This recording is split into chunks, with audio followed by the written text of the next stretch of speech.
Yeah, our website can access. Yeah.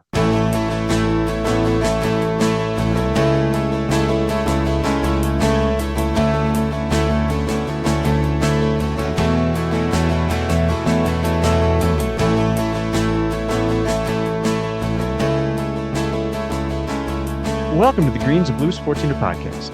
This episode, Zach cajoles men to do better on the mountains. I hire a new social media coordinator, and we work through a hodgepodge episode where we answer listener voicemails and talk about alpine divorce. Well, Zach, spring has sprung. It's actually sprung a while ago, but how are you doing, my friend? Spring sprung in February in Colorado this year, Eric. I That's don't true. I don't know what you're talking about, my friend. But yeah, it is. Yeah, I got a backpacking trip planned in New Mexico. Maybe gonna do some hiking with you in the Sangre de Cristos. Yeah. So really looking forward to that. Trying to get in shape. This is the part of the year where I return to some staples of the fitness routine that have been neglected, like riding my bike a lot and going to the climbing gym and trying not to eat every carb in sight. So this is a good time of year. This is the time where hope and optimism outpace reality by a significant margin in my world, which is a good thing. How are you, Eric? What's going on in your world? We're doing good. We got some snow recently, which was nice, and it's basically all gone already. So, typical Colorado fashion, it never fails to snow and then stay on the ground for about a half hour and then it's gone. So, this spring we'll take whatever we can get. That's what we got going on. Maybe on a more serious note, the lack of snow this year, I know we've mentioned this before, it is grim. You and I will mention this later in the episode. You and I were we could see Dillon Dam and the reservoir, how far down the bathtub ring on Dillon Dam has gone. That is not good. That does not bode well for the Colorado River Basin, San Juan River Basin, Rio Grande River Basins. It is going to be a very, very dry year. So Yeah. hopefully we get flooding level monsoons all summer long that replenish the dry soils. But the silver lining to that is a little early hiking, perhaps, for Zach and Eric, an extended season. Perhaps. Perhaps. Hey, you were out of town recently, Eric. Where'd you go? I was in the Bay Area. So, spent a week out there, which was great. I got to visit one of my clients for work, it's always fun to do so. And it's always great to be in the Bay Area. It was kind of in the 50s, 60s.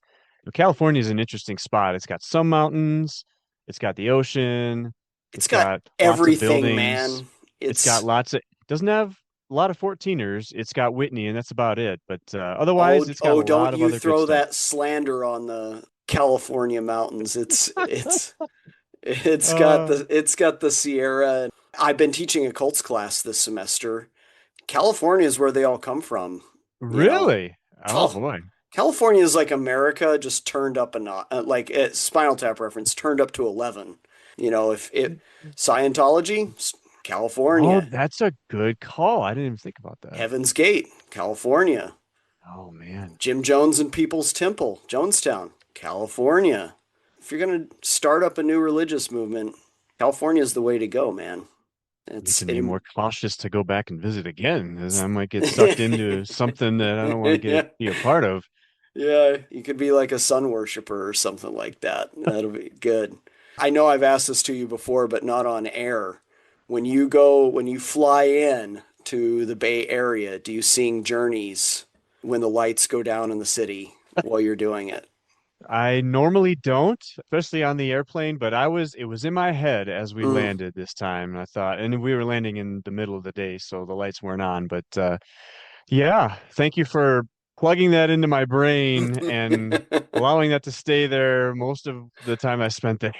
So Steve Perry was Oh, there. whoa. When the lights go down for Eric. I think that sounds good. Pretty I'm good Steve Perry there. Oh yeah, yeah, you know it. I can hit. He has full. What do they call that when you have like full octave? Like he's got Got like multiple 4 or 5 range. octaves probably. Yeah. Yeah, yeah. And I've got maybe a half. and it sits somewhere between tenor and falsetto. I'm not sure what that is. Well, It's Eric, glorious, is what it is. it's just pure gold, is what we're talking. Well, Eric, what are we going to do today? Zach, we are finally going to address a couple of listener voicemails that have come in. Yes. So we've been waiting for a long, long time, and some of our listeners have obliged and called us, which is awesome. So we're going to tackle some of the questions that we've gotten that way. And then your wife, Kenzie, found an article that is very applicable to what you and I talk about in terms of hiking in the mountains. So we're going to kind of summarize that and share some thoughts around alpine divorce. Yeah, a little bit of this, a little bit of that. Yeah, Maybe, hodgepodge episode. maybe I should redo that. Just because he's missing from this episode, little bit of this, little bit of that. Yeah, there. That's all you guys are going to get of Macho Man today. But Not missing now. he's here. Maybe Sir Charles will make an appearance as well. So yeah, Maybe. some voicemails from a couple of our esteemed and younger listeners, Indeed. and then we'll have a little discussion of an article and update you with what the Colorado 14ers initiative will be up to this summer. So just a smattering of things. So Eric, we got this first voicemail, and who's this from, my friend? This is from our new buddy Jonah, who lives in Colorado. Not related to the biblical Jonah, I take it, who found himself in the belly of a whale. Jonah left a few voicemails. One just saying how much he enjoys the podcast, and we're not going to play that here, but Jonah, we heard it, and we deeply thank you for listening to the podcast, for reaching out to us, and for being such a really kind spirit, and for sending us a voicemail and breaking the ice. And then he sent us this voicemail. Hey guys, it's Jonah. I had a question for you guys. I was wondering if you guys could make a series or an episode on the different 13ers, 14ers, or other hikes in Colorado that can help train me to be better around exposure, better with route finding, without it being a peak, so I can get some training in before I go and try to attempt some other 14er that might have high exposure. Well, Zach, what are your thoughts around Jonah's questions there? Well, I really appreciate Jonah's question. I think anyone that's dabbled in 13ers and 14ers and wanted to start to hike a little bit harder peaks has probably asked this question at some point, like, what can I do that gives me a taste of it without throwing me into it? Really, Jonah's question, I think, is probably a two-part question. What hikes can I do that give me exposure without giving me too much exposure and without kind of throttling it all at once?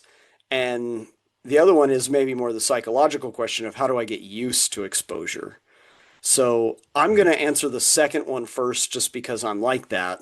I would say probably one of the better ways that I've gotten used to dealing with exposure is actually not hiking, it's rock climbing. Mm. There are a lot of hikers that take up rock climbing as a secondary kind of pursuit. We've talked to Justin Simoni and others. Obviously, Jerry Roach started by rock climbing, not really hiking per se. If you like to boulder, bouldering means climbing without a rope.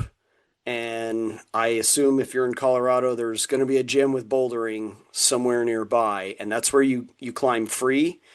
And at least here in Norman, Oklahoma, my gym, I could get 25 feet above the ground bouldering. They've got crash mats and stuff.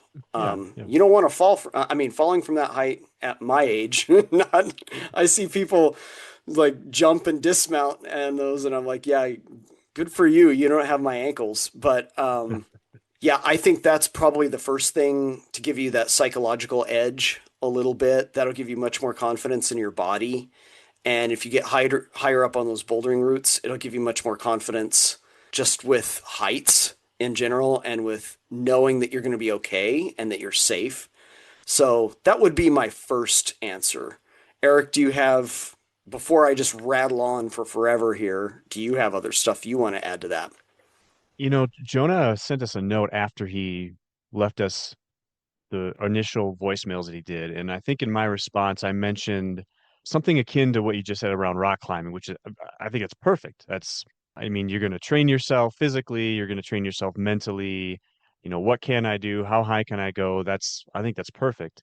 As I was thinking a little bit more about it, I'm going to sound a little bit like a broken record here, but I actually think that my favorite 12er, Bison Peak, might actually not Mm, be a bad idea either because it is trail most of the way, so it's basically class one for the most part. But once you get closer to the top, the trail breaks away and you kind of enter this landscape of what look like very polished, stacked rocks.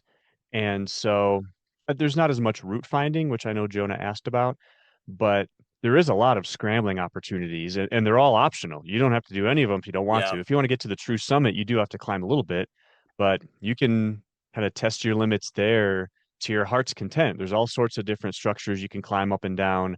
I don't know that you get really super high on any of them, but I think that plus going to a gym and doing some rock climbing, I think those two might be nice introductions to, okay, how much exposure can I take? How much do I want to take? What am I comfortable with? How do I get more comfortable with it? I think those options might be nice ones to pursue and kind of get your feet wet a little bit. I dig it. I've not been to your favorite place in the whole wide world, so I need to do that at some point. I'll add a couple more to that. I mean, if you're living in the greater Denver area, Jonah, you could look up lots of bouldering routes in the Flatirons. There's lots of places there where people have kind of cut their teeth doing either bouldering or real short climbing routes. I'm going to add my best like exposure routes for hiking on 214ers that'll kind of give you a taste. And those are, unfortunately for me, those are two of the best peaks in Colorado, but they're also a little further away from where I think you probably are, which is Uncompahgre. Eric and I have just sung its praises endlessly. We love that peak. I need to go back to it. There's a moment there, kind of climbing up, for lack of a better term, an alley where you're going to have some exposure, but it's safe. A fall would not be fatal, and that's a good little micro dose of exposure. And if you feel good about that, then you can go a peak over to Wetterhorn Peak. And for Mm, me, that's the best like light introduction to class 3 hiking that a 14er can offer you in terms of it's going to give you some exposure, but it's not going to be so much, and it's short enough, and it's right before the summit, so you know that once you do it, you're done. It's quick, it is committed, and a fall there would be problematic, but it's not so problematic. Well, I mean, fall there would be highly problematic, but the exposure is negotiable. It's psychologically, it doesn't feel like a lot. That for me would be the kind of next step up in terms of taste. I know that some people will do the traverse between Evans, or excuse me, Blue Sky and Bierstadt. mm. I think it's called the catwalk, The right? so-called sawtooth, I The think is what Sawtooth, they yeah, call Sawtooth that one. catwalk's another. That's somewhere else. The Sawtooth is another that's a little bit more committed, and you're going to be exposed for a little bit longer, but one that lots and lots of people have done. And then finally, I would add one that Eric and I have talked about, which is Pacific Peak. Um, Mm, Pacific Peak, if you want a 13er and route finding, Jonah, I think that's going to give you, that's a choose your own adventure. If you want to keep it at class 2, stay on that North Ridge and just work your between Crystal and Pacific. And but if you want to make it a little spicier and a little more exposed, just deviate over to the West Ridge that juts out, and that'll take it up to class 3. So you can kind of microdose your exposure there, like, and it's on these big, relatively stable boulders. So if you want to mm. stomp your way over to the West Ridge, do that. And if you don't like the feel of it, then it's tedious, but you can get your way back over to the North Ridge. So, and then the last few little minutes of Pacific, you've got some exposure there too. So those were my big suggestions for like. Sorry, I keep using like psychedelic terms like microdosing here, but giving yourself just like little wee bits of exposure so that you're not overdoing it. Those are my big recommendations. Yeah, love it. And Jonah, I think hopefully that gives a number of options for you to kind of work through exposure. One thing I would add is when we talked with Will Erickson the first time, he mentioned that he also doesn't like exposure, but part of what he's done is just continued, for lack of a better way of saying it, being exposed to exposure and kind of getting used to it. And I found that during the hiking season, earlier in the season, I'm going to be more susceptible to not wanting to be on an exposed area. If you're talking mid to late August, I've done enough hikes at that point. I'm a little more comfortable, probably a little more willing to do some 2+ or even 3 at that point. But so maybe later in the season might be helpful too. After Jonah left us his initial voicemails, he left us a couple more. And so I think we've got 2 questions that we want to cover off on from those voicemails. The first one, he kind of asks whether we have actually hiked Grizzly and Cupid or not, because we've talked about it, Zach, in previous And, episodes, and these are and two 13ers off Loveland Pass. they are. And have we hiked Grizzly and Cupid? Why, as a matter of fact, Eric, we have. We Uh, have. we actually did a Greens and Blues collab with one another. That's a Gen Alpha term there. We went up in March. Eric and I got together for a day, and we went off of Loveland Pass. And because the snow conditions are what they are, or were what they were, we were able to actually hike Cupid and Grizzly together. So I think it's Grizzly D that's off Loveland Pass, or maybe it's C. I don't know what it is, but 13.5. And Eric and I brought snow gear. Did not need snow gear. We kept making like we would step in like maybe 2 inches of snow and be like, look, we need to throw on the tracks. We need to get out the snowshoes. But yeah, we did that in late March and successfully summited both. Had a really nice day up on the mountain. Was. Beautiful, beautiful day. Got a little cold and windy at one point, but for March, I mean, that's about as good as you're going to get. Eric was very kind to accommodate a guy that had flown up from very low altitude just a few days previous. So I was a hurting unit, Eric, when we were doing that, and you were really kind to go slow with me. I think we were both sucking wind at multiple points during Yeah. this extravaganza. So, and Jonah mentioned he's done them too. So he actually recommended, hey, hope you guys are able to get to do those because I think he enjoyed his hike as well. Probably similarly without very much snow, is my guess. I mean, in terms of like looking at peaks that are close to Denver, that I mean, obviously a lot of Denverites and Front Range people in general find themselves going up to Snicktow, Cupid, Grizzly, Yep. going off of Loveland. Those are pretty commonly hiked peaks, but I think there's a good reason for it. They're accessible, they're challenging enough. If it's early in the season and you just want to get out and get your body going and start acclimating to hiking, boy, those are good hikes. Especially the traverse over from Cupid to Grizzly. That'll get you going a little bit. Oh yeah, Uh, it's not going to kill you. Like I said, I did it after coming up from Oklahoma a few days previous, so it can't be that bad, right? But yeah, it was it's those are great peaks, and this year we were afforded some time to do it. So Jonah, you're right, we did it.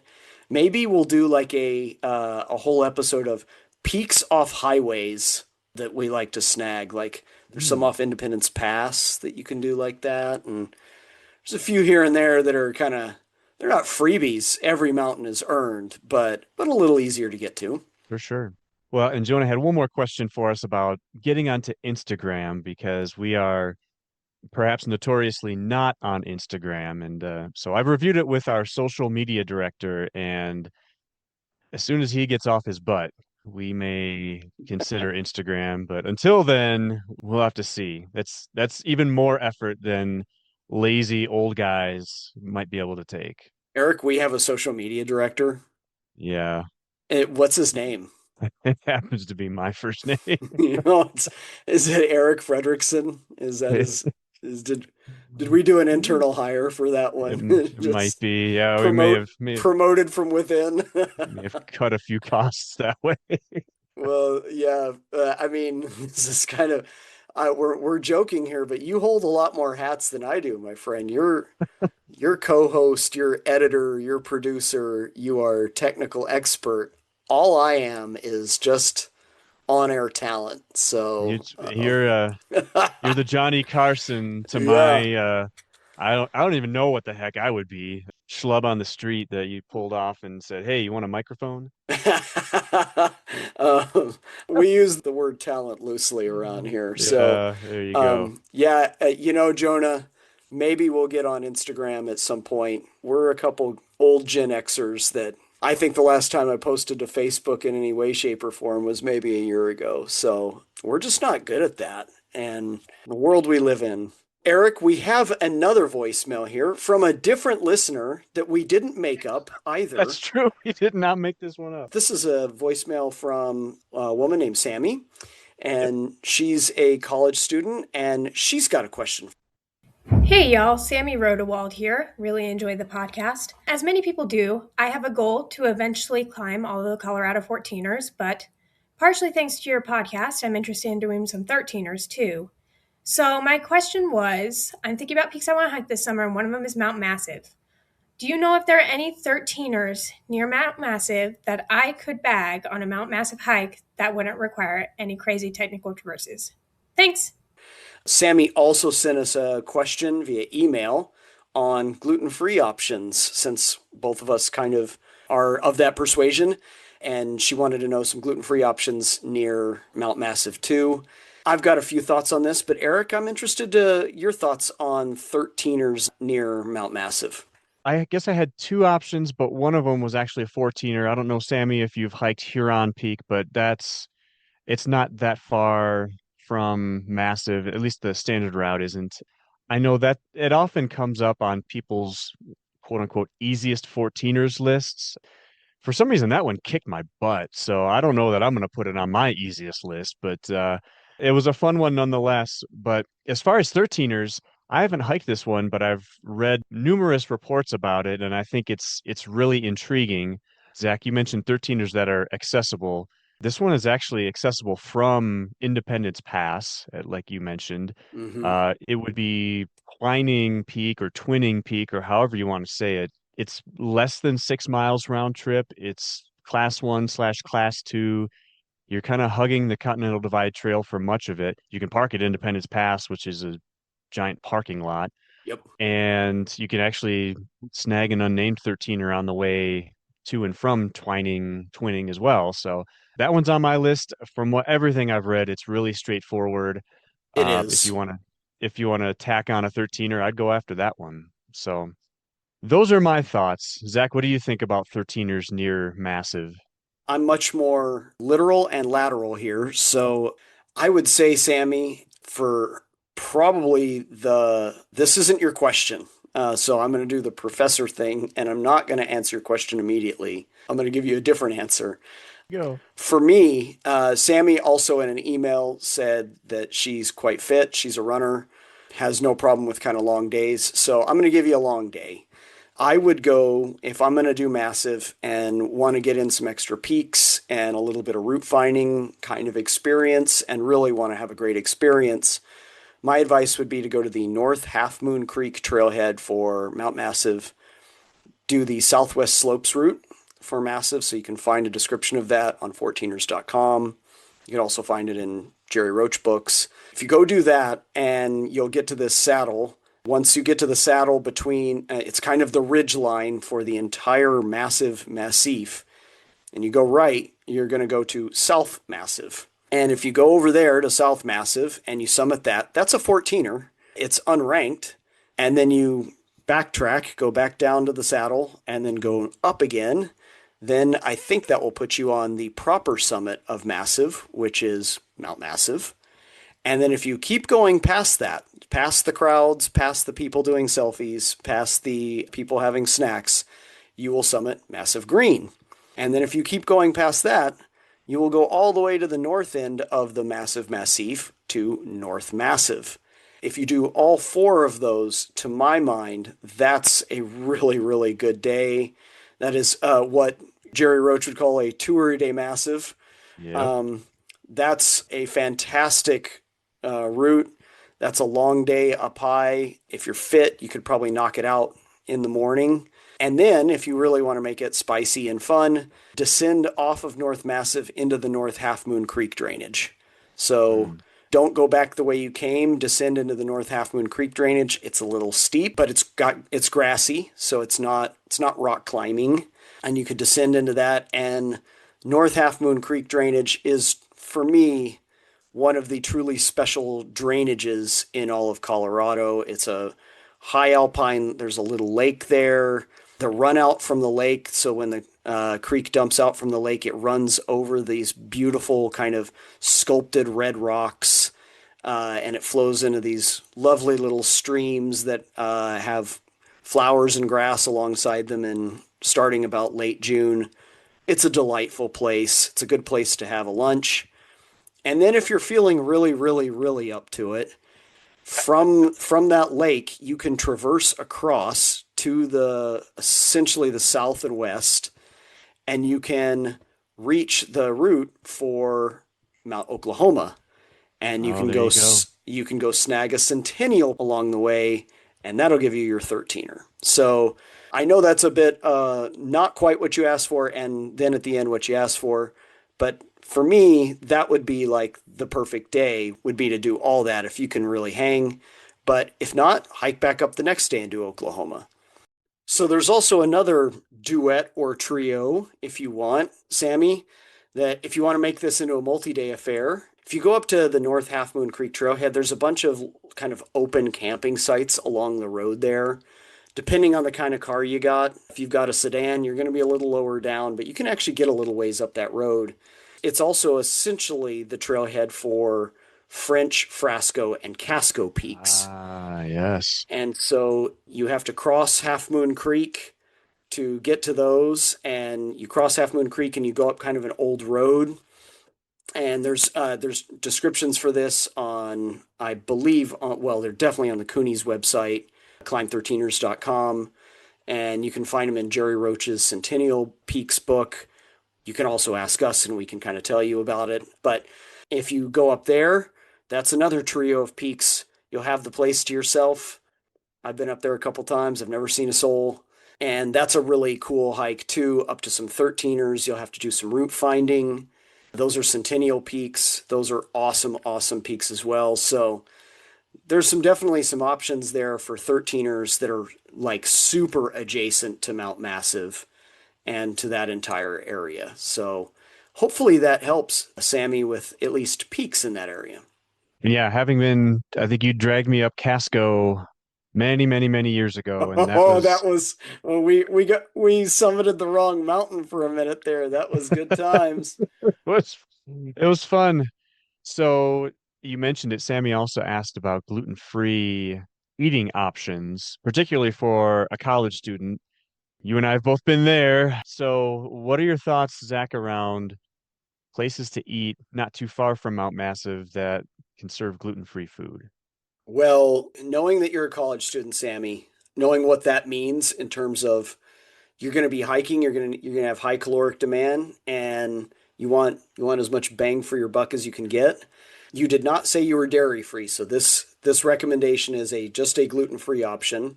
High Mountain Pies in Leadville. It is Oh, you a talked about it before. absolutely solid first rate pizza place in Leadville. If you're traveling solo, Sammy, go get a large and bring a ream of foil with you and foil up some pizzas and some slices and you can just carry them around with you and just munch on those while you're hiking, and there you go, you got dinner for a couple nights. So they have lots of gluten-free options. They advertise gluten-free. I think they have a clean kitchen as well, so they prepare it in separate spaces. So for me, that would be like the classic, you're getting a lot of bang for your buck option with gluten-free. I always keep in mind too that if you ask, you can eat most Asian food gluten-free as well, either with rice or rice noodles, and you can just ask them not to put soy sauce, or if they do, put tamari on something. That kind of keeps it gluten-free as well. But High Mountain Pies in Leadville, you're going to access the North Half Moon Creek trailhead just south of Leadville. So for me, that's the way to rock right there. That sounds fantastic. The only couple of options I had are all way farther away from Mount Massive than I've got one in Leadville is. Albuquerque that's just Yeah, I was gonna say, dynamite. you want to drive to Michigan? Let's talk. No, I mean, we've talked about Blue Moon Bakery in Yeah. Silverthorne 100 times. They have lots of gluten-free like sandwiches, breakfasts, stuff like that, along with their typical pastries. So I that's a great mean, option. Sammy's a Flatlander. She's going to be driving out, and she's got I think she said she's from Nebraska. Hmm. She may be Barbecue. driving I-70. So, Sammy, go Yeah. to Blue Moon Bakery in Silverthorne. I highly recommend the gluten-free carrot cake, my friend. That's peak experience. What's do you got a favorite at Blue Moon Bakery, Eric? I typically have the peanut butter brownie or the mint brownie, but you know what? Like Zach said, there's carrot cake, there's all sorts of cookies that they make, or again, they've got savory stuff, sandwiches and things like that. So lots of gluten-free options for you if you want to drive all the way up there, or like Zach said, on the way if you're on I-70, that might be a great option too. The other places I had were more actually in Breckenridge. So again, Mm, that's a good hour and a half away, but Whiskey Star Smokehouse is a good barbecue place. There's also the Crepes a la carte in downtown yes. Breckenridge, which has gluten-free options as well. So Yes. there's a few places in Breckenridge, not exactly on the way to the massive trailhead, but if you have enough time and you want to make a little bit of a detour, those can work as well. So those are my gluten-free thoughts around within 2 hours of the massive trail. And Sammy, if you want a total side quest, I don't know how bookish you are, but if you find yourself in Breckenridge, there's a really cool bookstore there called Old Man Birkin's. Mm. So if you find yourself in Breckenridge munching on a Nutella crepe, I would totally hit up that bookstore. It's well worth it. It's a lot of fun to go through their shelves. So just throwing that out there. But yeah, go load up on a bunch of sweets at Blue Moon Bakery, eat some barbecue in Breck, and then go get a pizza at High Mountain Pies in Leadville, and you'll have all your caloric needs met for the Yeah. next month. Then You'll go tackle a Massif and a bunch of Yeah, 13ers. yeah, and then bring 3 vials of insulin because you're gonna have type 2 diabetes after you eat like us. So, well, we really appreciate your question, Sammy. We wish you all the best hiking. Hopefully, we see you on the trail this summer. Yeah. Or send us a note. Let us know how your summer went. Both you and Jonah. We appreciate reaching out to us. And yeah, let us know how you guys are doing. So, this next item, my wife sent me this via email. So, this is from a listener named Kinsey Simpson in Norman, Oklahoma. She sent us this article. It's on The Guardian, so y'all can find it. And the article is Women are being abandoned by their partners on hiking trails. What's behind? And then this is in quotes, alpine divorce, unquote. So it's a long and actually quite eye-opening and sad article, Eric, about women going through these experiences of maybe meeting a man for like a date on a hike or being taken by a boyfriend on a hike, and at some point in the hike being abandoned. There's a kind of common thread here, and the article calls this alpine divorce. I encourage all of you guys to read it, if only to have a bit of dread at the state of the world right now, and particularly the dating scene. But yeah, Eric, you read it too. What are your thoughts? So when I first read it, the term alpine divorce to me signified, okay, is this like husband and wife where one of them loves the mountains, the other one is kind of left at home alone? And that's not at all what this covers. Like you Yeah. mentioned, this is like dates, boyfriend, girlfriend, any sort of partner relationship is what's covered here. And my first response is this really that common? I was shocked to hear that until I thought back and realized, Zach, you and I watched this firsthand on one of our hikes just a few years ago. We were going up Sunshine and Red Cloud Yep. via the standard route. Red Cloud is what you hit first. And so you and I are just shy of the summit, kind of taking one of our rest breaks. And we see these two dots walking next to each other on the trail way below us. And eventually one of the dots starts going much faster than the other. And I look at you and I said, boy, that person ditched their friend real fast. And you looked at me and said, those two are not friends. That's exactly what your reaction was. And I thought, yeah, you're probably right. They're probably not friends. So that dot eventually catches us, and it ends up being this dude. And we're like, whoa, you got up here real fast. And he looked down and said, oh yeah, that's my wife way back down there. And we Yep. thought, oh, that's how this is going. Okay. So he just got tired of waiting and he said, yeah, forget it.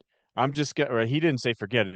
He used another word that starts with the same letter, but is not forget it. And ended with And it. he just and ended with it. And he just went ahead of her. And so because you and I were taking some breaks at the summit and at the summits, eventually we kind of found ourselves in different stages of encountering both he and his wife. And I think it was on the way back from Sunshine towards Red Cloud.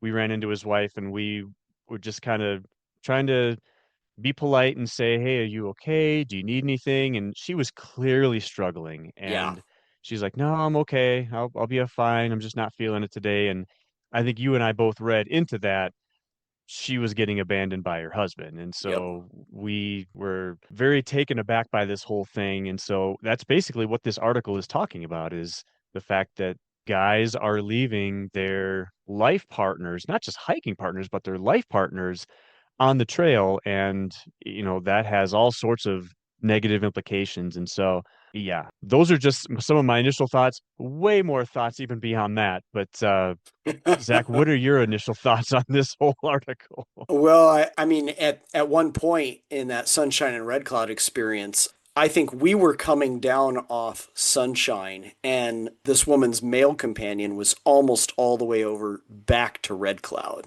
And that's about a mile and a quarter traverse. And so he was probably a mile ahead of her. And there was no way of him knowing if she was in distress, if she was, Exactly. and she actually was in mild distress. She was going to make it, but I don't think she was having a good day. No. I have three big thoughts here. Anyone that has hiked for any period of time in Colorado has seen this. Usually men leaving women, usually men leaving women, I would say most of the time because they want to hike faster. Yeah. The article actually makes a comment about this. This is a quote from Julie Ellison, who is the editor in chief of Climbing Magazine. She says, there's that male ego element to it that's not necessarily evil or ill intentioned, but it usually has a negative effect on the partner who's being left behind. I do think there is a certain element of male ego here. Men want to hike at their pace. Some of it's also putting notches on the list and getting summits and moving at the pace you think. That's really my first thought is that this is quite common, and it's common because it goes to a common source, which is something that men in particular have an issue with, which is we're kind of driven by our own sense of success and Hmm. overconfidence, nay, even arrogance. My second thought is the one that this is hiking related. I want to say that if you are hiking with a partner, you have implicitly made a commitment to that partner to stay with them throughout the entire day, if not Agreed. explicitly with it. Yep. I know we've said this before, and probably the people listening to this aren't the ones that need to hear it, but I'll just say it out loud. You don't leave your partner. There have been maybe of the probably 40 or 50 times you and I have hiked together, Eric, there's been maybe once or twice where you've said, just go on, and you could literally see the summit. And Hmm. I like scamper up to it, or you could literally see where I needed to go or something. And I go up and I come right back. It's usually max 20 minutes. It's mutually agreed upon. It is a decision we both make together. Yep. If you're going to separate, that is the maximum separation. You need to be within eye shot and you need to be not separated for very long. But in general, if you're hiking with somebody, you're buddies for the day. And here's my third point. If you're hiking with a romantic partner, you darn well better be buddies for the day. The Yeah. objective should be twofold. It should be to go out and get in a hike and maybe a summit. But the second one is that you are hopefully increasing trust and intimacy in your relationship, and leaving your partner behind violates both those because now, let's just say it, she is alone and you are hiking on your own. So you have violated trust and you're not talking to each other. You're not, dang it, if it's on the descent, everybody's happy on the descent. You got all kinds of happy feels, and you're usually all the endorphins are going. That is a time to bond Yeah. and to talk to one another, and you've completely neglected that. So, my third sentiment is men, you need to do better. The fact that this has a term, the fact that people are talking about it says it's way too common, and I think it is. And I think it's a sad reflection of how people approach hiking and how they approach maybe even dating and intimacy, but that's not the podcast we're on right now. So I'll kick the soapbox off here, and you can say what you need to say here, Eric.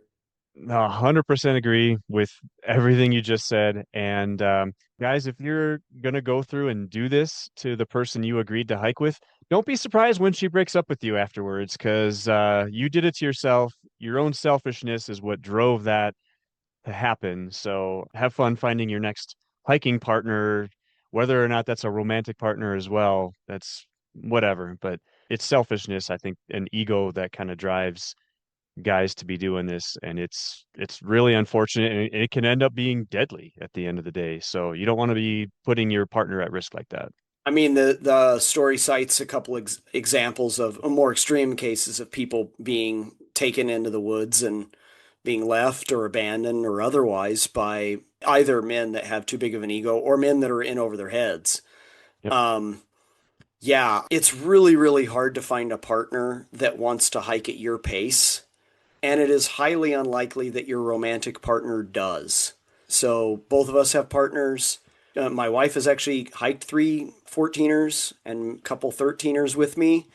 She moves at a slower pace and she doesn't like exposure. But when I hike with her, I see things I don't normally see because she is just attentive to the beauty of the world around her in a way that I'm not. And Yeah.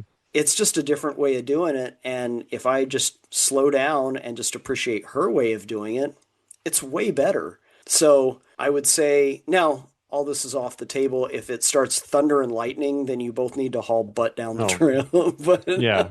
But short of that, just know that that's not the objective for the day. The objective for the day is bonding and not whatever the heck you're making it out to be. So Yep.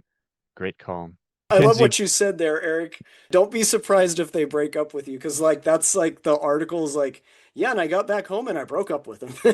yep, So yep. And then experienced PTSD for the next 6 months yeah, because this jerk left me, and I didn't want to risk doing that with some new person, that I didn't know very well.